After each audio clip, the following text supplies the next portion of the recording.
Researchers studying cardiac arrest patients found something that should not be possible. The brain produces its most intense, organized electrical activity in the final moments after the heart stops. Ancient Vedic texts described that exact sequence thousands of years ago. If you have ever lain awake at night with the thought that one day you'll simply stop existing, what you're about to hear will change the shape of that fear. In this video, I'll show you number one, why the 2023 brain surge research at death maps point for point onto a Vedic framework that predates modern neuroscience by millennia. Number two, the difference between dying consciously and dying unconsciously, and why that distinction matters right now, not at the end of your life. Number three, one daily practice drawn directly from Vedic Karma theory that shapes your inner state at death, starting with how you handle a difficult conversation today. Let's get into it. A cardiologist named Pim van Lommel spent over a decade collecting reports from patients who had been clinically dead. No heartbeat, no measurable brain activity. When they came back, many described a state of consciousness that was sharper, calmer, and more real than anything they had experienced while alive. One patient told him, "I was more awake in those minutes than I have been in my entire life." Van Lommel published his findings in The Lancet in 2001. The medical community had no framework for what he was describing. The Vedic tradition had one ready, written thousands of years earlier. In 2023, a team of researchers at the University of Michigan and the University of Louisville published a study on 4 patients who died of cardiac arrest while being monitored with EEG. At the moment the heart stopped, 2 of the 4 patients showed a massive spike in gamma wave activity, the same brainwave pattern associated with heightened awareness, vivid dreaming, and deep meditative states. The researchers were careful. They said it could be a physiological artifact. They said more study was needed. What they did not say, because they had no framework for it, is that the Vedic texts had described this exact phenomenon under a different name.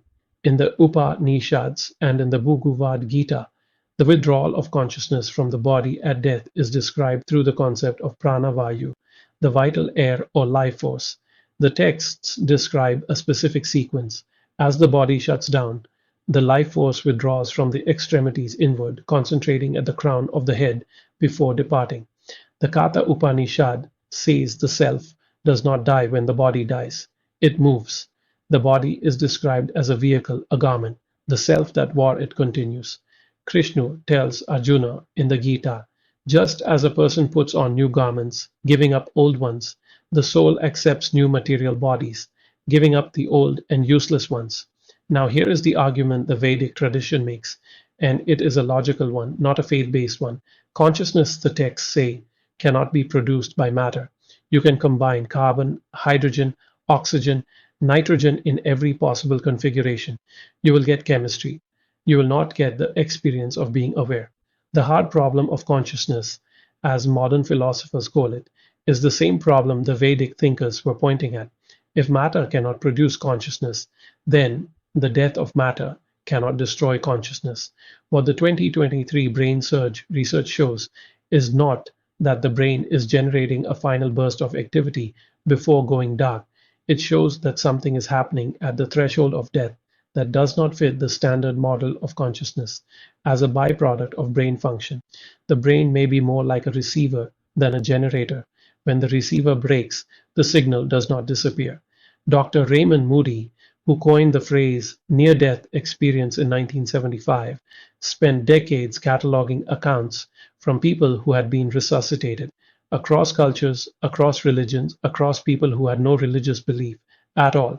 The accounts share a structural similarity, a sense of leaving the body, a clarity of awareness, an encounter with something vast and non-threatening. Moody was not making a theological argument. He was noting a pattern.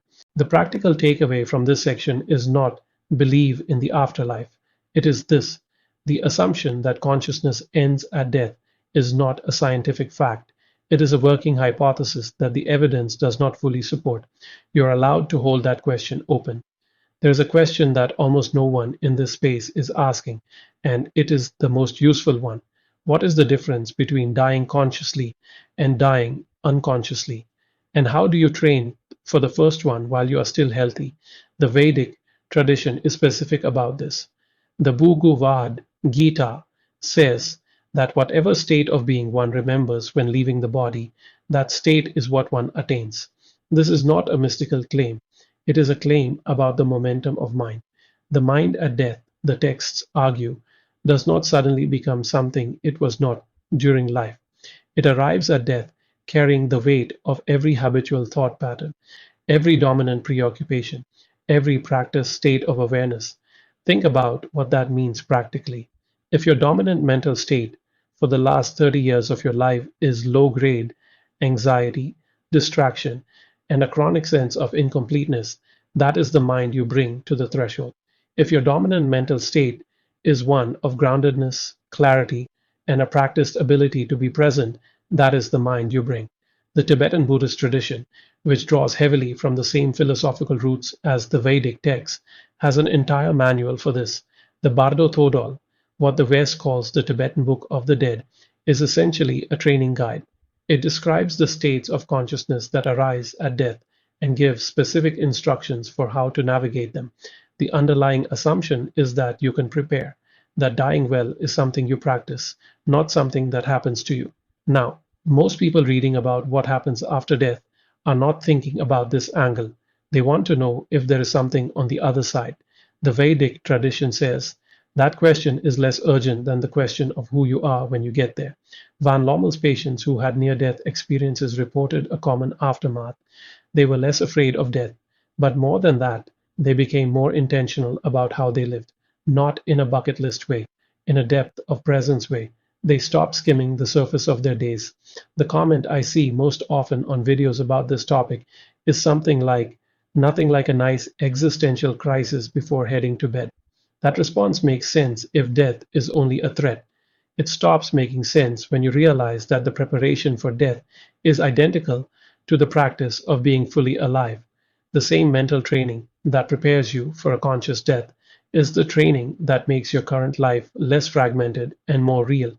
The practical takeaway: identify the mental state you want to be in at the end of your life, not the circumstances, the inner state. Then ask yourself how often you actually inhabit that state today. That gap is your training ground. The word kamu gets used loosely.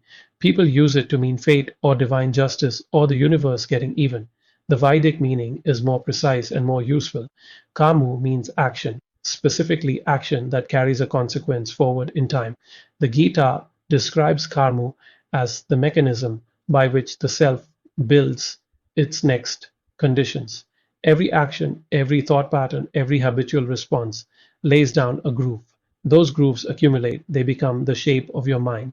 If what happens after death is in any way shaped by the state of consciousness you carry into it, then karma is not a future life abstraction. It is a description of what you're doing right now. Consider a difficult conversation you had recently, maybe with someone close to you who said something that landed hard. In the moment, you had a choice, not always a conscious one, but a choice: react from the contracted, defensive place or respond from somewhere steadier. Most of us react. That reaction is karma, not because the universe is keeping score, but because that pattern of reaction gets reinforced. The groove gets deeper. The next time a similar situation arises, the reaction comes faster and harder. The Gita's instruction is not to become passive or detached in the sense of not caring. It is to act from a place of clarity rather than compulsion. Krishna's term for this is Nishkama Karmu, action without attachment to the outcome. You do what the situation requires. You do it fully. You do not let the result collapse your inner state. This is where the question of what happens after death becomes immediately practical. If the Vedic framework is even partially accurate, then every moment you spend in reactive, compulsive, unconscious behavior is a moment that deepens the patterns you will carry forward. Every moment you spend in genuine presence, in conscious response, rather than automatic reaction, is a moment that builds the kind of mind that dies well, and by extension, lives well. The unanswered question in this whole conversation is the one that matters most. If karma carries forward, what can you do today in your actual daily habits to shape that karmic imprint? The answer the Vedic tradition gives is not complicated. It is about the quality of attention you bring to ordinary moments. There is a practice that comes directly from this framework. At the end of each day, before sleep, sit for 5 minutes and review the day, not for what you accomplished, but for the quality of awareness you brought to it. Where were you present? Where were you on autopilot? Where did you react from contraction? Where did you respond from clarity? This is not self judgment, it is calibration. The Vedic tradition calls this kind of review svadhyaya, self study. It is the most direct daily practice for building the kind of mind that is not ambushed by death, because it has been practicing presence all along. The research on near death experiences points to the same thing from a different direction. The people who come back from those experiences and describe them as positive, as expansive rather than terrifying, tend to describe a state of consciousness that is open, non resistant, and clear. That state does not appear on demand, it is the product of practice. What happens after death, if the Vedic framework holds, is not a reward or a punishment for what you believe. It is a continuation of what you have been building. That 5 minute review is a starting point, but for most people, the harder question is not what to do, it is why they cannot seem to stay in that clearer state even when they know what it feels like. If you have sat with the ideas in this video and you still feel that low grade existential dread, or intellectually that presence matters, but your days keep running away from you anyway, the fastest way through that is not another video, it is a conversation. I do free one-on-one calls, 15 to 30 minutes, no pitch, no agenda, except to understand exactly where you are stuck and give you the clearest next step for your specific situation. You will walk away from that call with something concrete, whether we ever work together or not. The link to book is at dailymindreset.com, your consultation, and it is in the description below. If this kind of thinking is what you want more of, subscribing means you will not miss what comes next on this channel. What is the one belief about death that you grew up with, and has it changed as you have gotten older?